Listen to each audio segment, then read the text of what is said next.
What's up, Linjivo family? Ready to level up your English? Let's dive in the lesson. Mwaramutse muryango mugari wa Linjivo, muriteguye kuzamura urwego rwanyu rw'icyongereza. Reka tugire mu isomo.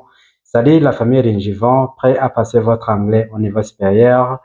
Entre dans le vif du sujet. Today we are having another lesson, and the lesson is very useful. It is important lesson all about asking directions. Part 1. Uyu munsi tugiye kurebera hamwe isomo ry'ingenzi rivuga uburyo umuntu abaza inzira cyangwa kubaza icyerekezo. Donc aujourd'hui nous allons étudier, donc ça c'est juste une leçon très importante. La leçon porte à savoir comment demander son chemin ou bien comment demander des indications sur le chemin. Voilà ce que l'on va voir, c'est juste la première partie que nous allons voir maintenant. And then we have useful sentences here that we are gonna see. Dufite amagambo y'ingenzi tubuze gukoresha cyangwa interuro z'ingenzi tubuze gukoresha. Donc si nous allons voir quels sont les mots, bien quelles sont les phrases qu'on utilise, les phrases très importantes qu'on utilise quand on est en train de demander son chemin ou bien de demander des indications sur le chemin. Voilà ce que l'on va voir. Ici nous avons quelques phrases, donc beaucoup de phrases que nous allons utiliser ici sont des phrases qui s'utilisent beaucoup quand on est en train de demander son chemin ou bien quand on est en train de demander des indications sur le chemin. Voilà ce que l'on va voir. And then number 1 we have when we say excuse me, where is the market? Twaravuze ko iyo dukoresha rino jambo ngo excuse me, twavuze ko ni ijambo rikoreshwa iyo ugiye kubaza ikintu umuntu ariko ukabikora mu buryo buri polite, ukabikora mu buryo buri mu cyubahiro cyangwa mu buryo buri mu kinyabupfura. Excuse me, where is the market? Mwambabarira cyangwa nababaza isoko ryaba ririhe. Bien, en français on dit excusez-moi, où est le marché?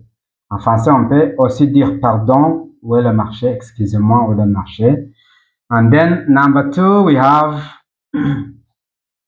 how do I get to the bus station? How do I get to the bus station? Cyangwa nagera nte kuri gare ya bisi? Ni gute nagera kuri gare ya bisi? En français on dit comment puis-je aller à la gare routière? Comment puis-je aller à la gare routière? And then next we have, is the hospital far from here? Is the hospital far from here? Ibitaro biri kure y'ahangaha? Ibitaro bya biri kure y'ahangaha cyangwa ibitaro biri kure ya hano? En français on dit l'hôpital est-il loin d'ici? And then next we have, can you show me the way? Mwambwira inzira, ou bien pouvez-vous me montrer le chemin? Where is the bank? La banque irihe, ou bien où est la banque? It is near here. Is it near here? Iri hafi ya hano, ou bien elle se prend d'ici? Elle se prend d'ici. And then next we have turn left. Turn left, kata ibumoso, bien tourner à gauche. Next we have turn right. Turn right, kata iburyo, ou bien tourner à droite. And then we have next, we can also say go straight ahead. Go straight ahead, komeza ugenda imbere, bien en français on dit aller tout droit. Straight ahead, mu gifaransa bavuga aller tout droit, ubwo no kugenda nta hantu hamukatiye. Tuvuze ngo go straight ahead, ubwo no kugenda werekeza imbere nta handi hantu hamwe ukatiye. Donc je crois bien pour ces gens-là qui utilisent bien le français, c'est bel et bien quand on dit go straight ahead. Donc quand on dit go straight ahead, donc la signification c'est bien dur, aller tout droit, c'est aller tout droit. Then the last one is thank you for your help. Thank you for your help. Murakoze ku bufasha bwanyu, bien merci pour votre aide. Then this means that help ni ubufasha, bien aide en français. Then when we say thank you for your help, murakoze ku bufasha bwanyu, bien merci pour votre aide. And then those are 10 phrases or just 10 sentences that are very useful that we use when we are asking for directions. Ayo niyo magambo cyangwa nizo nteruro nabateguriye dushoboye kurebera hamwe zijyanye n'uburyo umuntu ayoboza inzira yari kujya. And then I suppose that these phrases or just these sentences are very simple, they are very easier. Izi nteruro ziroroshye kandi zirasanzwe cyane.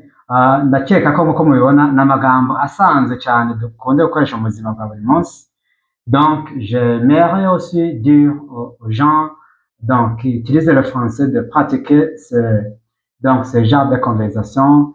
Donc vous voyez que c'est une leçon très simple. On utilise des mots, beaucoup de mots qui sont simples, beaucoup de mots qui sont faciles. Donc, on peut utiliser n'importe où, on peut les utiliser n'importe où. Donc, je crois que ça peut pas être très difficile pour quelqu'un qui aime parler ou bien quelqu'un qui veut étudier, qui veut apprendre la langue. C'est juste plus simple. And then we have a conversation here. Then a conversation practice, as we always do that. And then this conversation, we have A and B. So then they are gonna practice the conversation between them. And then I want you also to practice the same. So dufite ikiganiro cyo kuvuga kiri hagati y'abantu babiri, A na B. Ubwo A arabaza, B araza amwishyura amusubiza. Then nifuza ko rero turi bugendane cyane muri kino kiganiro, hanyuma umukoro muraza kuba mufite nuko namwe muri gukora ikiganiro mukabyandika muri comment. So then let's get started. A says, excuse me, where is the market? Mbabarira cyangwa reka mbabaze isoko ryawe ririhe, ou bien excusez-moi, où le marché. Then B says, go straight ahead. It is near the bank. Ati komeza ugende imbere, riri hafi ya banki, ou bien allez tout droit, il est tout près, ou bien il est près de la banque. Then A says again, is the hospital far from here? Ibitaro biri kure ya hano cyangwa biri kure y'aha ngaha? Ou bien l'hôpital est loin d'ici?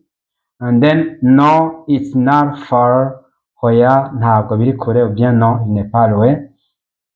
And then A says again, can you show me the way to the bus station? Wambwira cyangwa mwambwira inzira ijya kuri gare ya bus? Bien, pouvez-vous me montrer le chemin vers la gare routière? And then B says, turn left and go straight ahead. Kata ibumoso hanyuma ukomeze imbere, ou bien tourner à gauche puis aller tout droit.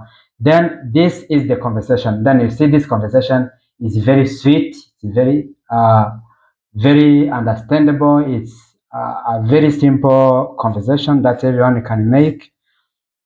Ndakeka kino kiganiro ni ikiganiro gisanzwe, ni ikiganiro cyoroshye, ni ikiganiro umuntu wese ashobora gukoresha mu buryo bworoshye, n'amagambo arimo asanzwe dukoresha mu buzima bwa buri munsi. Amagambo avuga kuyoboza, iyo umuntu agiye ahantu, wajya ahandi hantu utamenyereye, ugahamagara umuntu ukamuvugisha mu cyongereza, ugakoresha amagambo asanzwe nk'aya ngaya. Aya niyo magambo yonyine mu cyongereza akoreshwa iyo uri kuyoboza inzira ahantu utazi. And then we have an exercise here. Then you ask someone for directions today and write the answers in the comments. And then, so what does it mean? Uri bubaze umuntu umuyoboza, hanyuma wandike ibisubizo agusubije muri comments. Donc, vous allez demander le chemin à quelqu'un d'autre aujourd'hui, et puis vous allez écrire les réponses dans les commentaires. And then you will also do the same for this practice, and then you try to practice this conversation, and then you write some phrases in the comments. Muri bwandike aya magambo mukora ikiganiro cyanyu, hanyuma mwandike muri commentaire. Donc pour les francophones, vous allez utiliser donc ce genre de la conversation, et puis vous allez écrire quelques mots, bien quelques phrases qu'on utilise quand on est en train de demander le chemin, ou bien de demander des indications sur le chemin, et puis vous allez écrire ça dans les commentaires. Je serai là pour vous corriger. Then you will write those words, those sentences in the comments, and then I'll be there just to correct you. And don't forget to like, share, comment, and subscribe.